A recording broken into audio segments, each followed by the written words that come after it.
No, kumusta ka na, Belisa? Ha? Okay ka na? Okay ka na? Ha?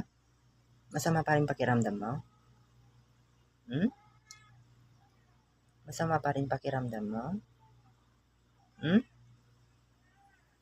Pero kumain naman siya, mga kalisan. Ayan. Naubos naman niya yung pagkain niya. Tsaka ito, nilagyan ko yung binigay ni Madam na parang asukal nila.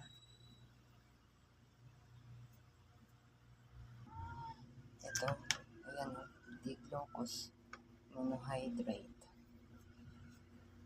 Ayan, tapos ito yung ginagamit kong ano. Tapos, ito, nag-vitamins din sila. Ayan o. Ayan.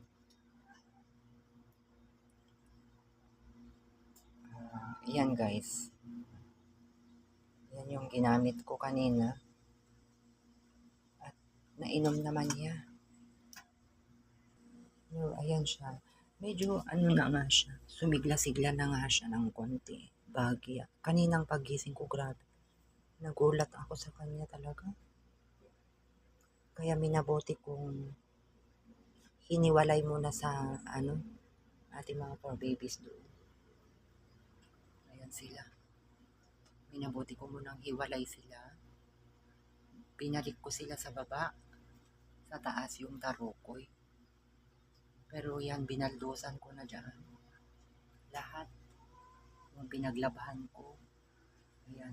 Kung napapansin yung tinatawag ni Samba ni mama niya. Ayan o, tinatawag niya.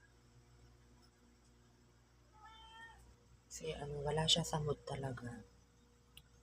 Diyos ko, sunod-sunod ang ano, problema.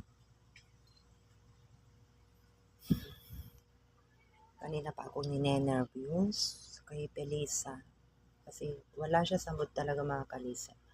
Pero nakadalawang kain na siya dyan. Tsaka yung umiinom naman siya ng tubig. Kanina bumabangon-bangon naman, lalakad-lakad dyan.